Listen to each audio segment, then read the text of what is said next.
नमस्कार, मैं हूं प्रदीप कुमार। आप देख रहे हैं पॉलिटिकल आइडिया। पॉलिटिकल आइडिया के आज के इस अंक में हम बात करेंगे पश्चिम बंगाल के विधानसभा चुनाव की। आने वाले 3 महीने 4 महीने के अंदर देश के जिन 5 राज्यों में विधानसभा के चुनाव होने हैं उनमें पश्चिम बंगाल, असम के साथ साथ दक्षिण भारत के 3 राज्य केरल, तमिलनाडु और पुडुचेरी है।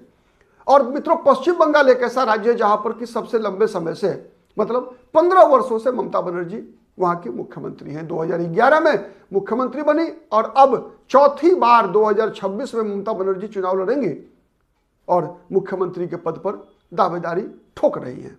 वही भारतीय जनता पार्टी, अभी नहीं तो कभी नहीं। मतलब एक काम तो भारतीय जनता पार्टी सफल हो गई कि जो पश्चिम बंगाल की राजनीति में लगातार 2 ध्रुव रहा है। प्रायः आप देखेंगे शुरुआत में 1977 से हम बात करते हैं। 1977 वह वर्ष था मित्रों जब कांग्रेस पार्टी की सरकार उसके बाद बनी नहीं। मतलब पश्चिम बंगाल कांग्रेस मुक्त हुआ था, लेकिन कांग्रेस मुक्त हुआ नहीं था। वामपंथियों की सरकार बनी थी। सीपीएम के नेता ज्योति बसु मुख्यमंत्री बने थे। कांग्रेस मुख्य विपक्षी दल थी। लेकिन 1998 ईस्वी में ममता बनर्जी ने कांग्रेस पार्टी को तोड़ा।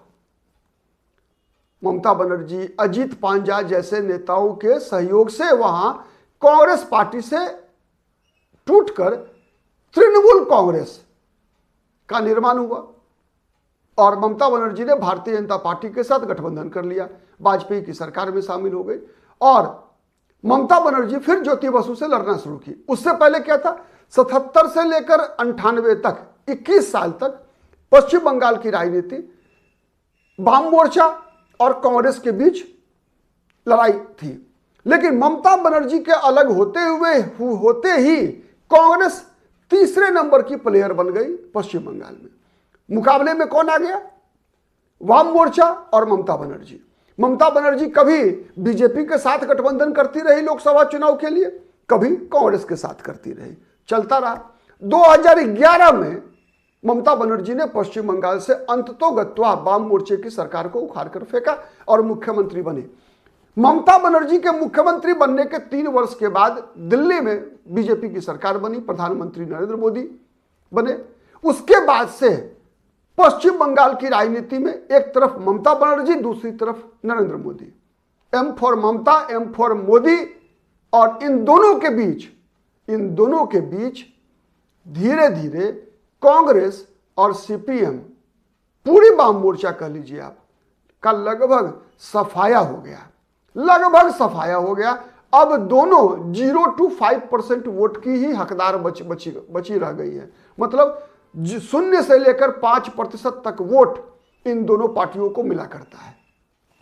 मतलब आमने सामने की लड़ाई हो गई। 2019 के लोकसभा चुनाव में भारतीय जनता पार्टी को बड़ी सफलता मिली थी। तब बीजेपी 18 लोकसभा सीटें जीतने में कामयाब हुई थी पश्चिम बंगाल में।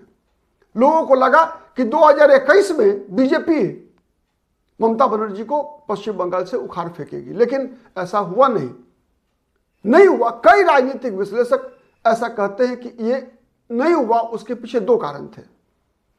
ऐसा कुछ नहीं था कि ममता बनर्जी के खिलाफ प्रो इनकम्बेंसी है, नहीं था। 2 कारण था। एक कारण था कि भारतीय जनता पार्टी की बूथ जीतने की जो रणनीति थी उसमें कई छेद थे, या फिर कह सकते हैं आप कि भारतीय जनता पार्टी का संगठन उतना मजबूत नहीं था जिससे कि वह अपनी लोकप्रियता बीजेपी के मतदाताओं को बूथ तक पहुंचाकर उनसे वोट कास्ट करवा सके। मतलब संगठनात्मक रूप से भारतीय जनता पार्टी अपने समर्थकों से मतदान कराने में असफल रही। एक कारण बताया गया। उसके कई संकेत भी आपको मिल जाएंगे, उदाहरण मिल जाएंगे कि जिस प्रकार से चुनाव परिणाम आने के बाद भारतीय जनता पार्टी के कार्यकर्ताओं को ढूंढ कर निशाना बनाया गया। हर बूथ पर ढूंढा गया कि किन लोगों ने बीजेपी को वोट दिया है। आपको याद होगा उन दिनों पिछले 2021 के विधानसभा चुनाव के बाद कोलकाता हाईकोर्ट का वह बयान याद कीजिए, किस प्रकार से कोलकाता हाईकोर्ट ने इंटरफेयर किया था। खैर, वो एक इतिहास है। तो पहला कारण क्या था कि भारतीय जनता पार्टी ने booth management, Bharatiya Janata party अपने समर्थकों को यह भरोसा दिलाने में नाकाम रही थी कि हम आपकी सुरक्षा करने में सक्षम हैं। तो पहली विफलता थी भारतीय जनता पार्टी की, अपने समर्थकों को बूथ तक नहीं ले जा पाना, अपने समर्थकों के मन के अंदर के भय को दूर नहीं कर पाना और अपने समर्थकों की सुरक्षा नहीं कर पाना। मतलब सिंपल है, बूथ मैनेजमेंट। एक सब अगर हम उसको एक कैटेगरी के अंतर रखें तो ये कैटेगरी होता है बूथ मैनेजमेंट। दूसरा, नैरेटिव बिल्डिंग में बीजेपी ने गलतियां की थी पिछली बार। क्या हुआ था बीजेपी ने? ममता बनर्जी की सरकार की नाकामियों को निशाना बनाने के बजाय ममता बनर्जी सरकार के नीतियों, ममता बनर्जी की नीयत, ममता बनर्जी की नेतृत्व क्षमता को निशाना बनाने के बजाय भारतीय जनता पार्टी ने ममता बनर्जी को निशाना बना लिया था। और चूंकि ममता बनर्जी चाहती ही वही थी। क्या चाहती थी? ममता बनर्जी चाहती थी विक्टिम कार्ड खेलना, और भारतीय जनता पार्टी के बड़े नेता उसमें फंस गए थे। विक्टिम कार्ड क्या था? इस बार भी ममता बनर्जी खेलने का प्रयास कर रही है ना। जैसे जब बीजेपी बात करती है घुसपैठियों की, तो ममता बनर्जी क्या बोलती है कि इनको घुसपैठिया इसलिए दिखता है कि ये बंगला बोलते हैं, माने बंगाली बोलने वाले लोग हैं, इसलिए बीजेपी को ये घुसपैठिए दिखते हैं। जबकि बीजेपी बात क्या करती है? बीजेपी बात करती है बांग्लादेश से आए हुए मुस्लिम घुसपैठिए जो कि बेहतर अवसर की तलाश में भारत में लोग घुसते हैं, घुसपैठ करते हैं, और ये लोग किस प्रकार के कामों में संलिप्त रहते हैं बताने की आवश्यकता नहीं है। उसके बावजूद उनको संरक्षण मिलता है ममता बनर्जी से। संरक्षण का आधार क्या है? सांप्रदायिक आधार है, धर्म है। ठीक है, तो इन बातों को निशाना बनाने के बजाय, मुद्दों को निशाना बनाने के बजाय 2021 के विधानसभा चुनाव में भारतीय जनता पार्टी ने ममता बनर्जी को निशाना बना लिया था। मोदी और शाह या और जितने भी भारतीय जनता पार्टी के नेता थे, वो सब ममता बनर्जी दीदी, ओ दीदी, ओ दीदी। तो इस तरह की बातों का ममता बनर्जी ने सिंपैथी कार्ड खेला। मतलब बंगाली महिला का मजाक उड़ाने का आरोप जो है ममता बनर्जी ने नरेंद्र मोदी, अमित शाह, भारतीय जनता पार्टी के बड़े नेताओं पर खुलेआम लगाती रही कि ये मेरा अपमान करते हैं, मेरा अपमान करते हैं, मजाक उड़ाते हैं, बंगालियों का मजाक उड़ाने वाले लोग हैं, बंगालियों से नफरत करने वाले लोग हैं। ये नैरेटिव ममता बनर्जी ने बनाया, इसलिए बनाने में सफल हुई क्योंकि इस तरह से मौकरी जो ममता बनर्जी की गई, उसको ममता बनर्जी ने जहां खुद से जोड़ा, वही इसको महिलाओं के अपमान और सम्मान से भी जोड़ने में कामयाबी मिली भी ममता बनर्जी को। और वैसे भी चूंकि ममता बनर्जी स्वयं महिला है, महिलाओं के लिए कई योजनाएं ममता बनर्जी चला रही हैं पश्चिम बंगाल में। तो अगर इस प्रकार की गलती 2026 के विधानसभा चुनाव में भी बीजेपी अगर कर लेती है अगर, तो बीजेपी को नुकसान हो सकता है। लेकिन अभी तक जो, चूंकि अब बंगाल बीजेपी के लिए कितना मायने रखता है मित्रों, इस बात से आप समझिए उदाहरण केवल कि बीजेपी के जो 4 शीर्ष नेता हैं 1 महीने के अंदर बंगाल का दौरा कर चुके हैं। चारों शीर्ष नेता।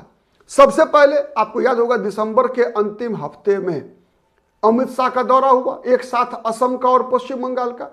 फिर भारतीय जनता पार्टी के जो नवनियुक्त राष्ट्रीय कार्यकारी अध्यक्ष नितिन नवीन, उनका पश्चिम बंगाल का दौरा हुआ। और नितिन नवीन की नियुक्ति बीजेपी के लिए बंगाल की राजनीति में कितना मायने रखता है, इस बात का केवल अनुमान लगा लीजिए आप कि बीजेपी ने अपना नया राष्ट्रीय कार्यकारी अध्यक्ष नितिन नवीन को बनाने के कई कारण हैं। उसमें एक कारण यह भी है कि पश्चिम बंगाल की राजनीति में जो भद्रलोक है, और इस भद्रलोक को साधने में सबसे बड़ी भूमिका पश्चिम बंगाल में कास्त समाज की होती है।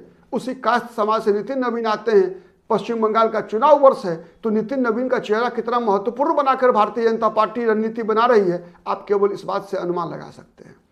तो नितिन नवीन का दौरा हो चुका है, जेपी नड्डा का दौरा हो चुका है, प्रधानमंत्री 2 दिन के दौरे पर पश्चिम बंगाल का दौरा उन्होंने पूरा किया है। तो अब आप अनुमान लगा लीजिए कि भारतीय जनता पार्टी के लिए कितना महत्वपूर्ण है। और उससे भी बड़ी चालाकी, जैसा मैंने पहले बताया आपको, भारतीय जनता पार्टी वो गलतियां इस बार करती हुई नहीं दोहरा रही हैं। ममता बनर्जी का मजाक व्यक्तिगत रूप से उड़ाने का कोई प्रयास नहीं कर रही है, बल्कि भारतीय जनता पार्टी लगातार ममता बनर्जी की नाकामियों पर ममता बनर्जी को घेर रही है। वहीं बूथ मैनेजमेंट भी भारतीय जनता पार्टी का इस बार इस तरीके का हो रहा है, जिससे आप अनुमान इस बात से लगा सकते हैं कि पश्चिम बंगाल में भारतीय जनता पार्टी ने अलग अलग राज्यों के अपने 6 संगठन महामंत्रियों को, राज्य संगठन महामंत्रियों को तैनात कर दिया है पश्चिम बंगाल में। आप इस बात से केवल अनुमान लगा लीजिए। लोकसभा और राज्यसभा मिलाकर 100 से अधिक भारतीय जनता पार्टी के सांसदों को पश्चिम बंगाल की ड्यूटी दी गई है। लगभग 400 विधायक देश के अनेक राज्यों से पश्चिम बंगाल में तैनात किए जाने वाले हैं और अन्य राज्यों के लगभग 25,000 कार्यकर्ता पश्चिम बंगाल के 292 विधानसभा सीटों पर तैनात करने की भारतीय जनता पार्टी पूरी रणनीति बना चुकी है। मतलब बूथ मैनेजमेंट, नैरेटिव बिल्डिंग और साथ ही इलेक्शन मैनेजमेंट। आप अनुमान लगाइए कि अमित शाह भारतीय जनता पार्टी के उन सभी नाराज नेताओं से खुद बात कर रहे हैं जिनकी नाराजगी से बीजेपी को कहीं छोटा सा भी नुकसान हो सकता है ना। उन सभी चीजों को मैक्रो मैनेजमेंट जिसे आप कहते हैं ना, अमित शाह ने वो काम खुद अपने हाथों में ले लिया है। तो ये वो चीजें हैं। आप कितने सहमत हैं कमेंट करके जरूर बताइएगा। और हमारा वीडियो यदि पसंद आता है मित्रों तो प्लीज लाइक कीजिए, शेयर कीजिए, जिससे कि अधिक से अधिक लोगों तक हमारी बातें पहुंच सके। और अब तक यदि पॉलिटिकल आइडिया को सब्सक्राइब नहीं किया है तो प्लीज सब्सक्राइब कीजिए। आज के लिए इतना ही। बहुत बहुत धन्यवाद।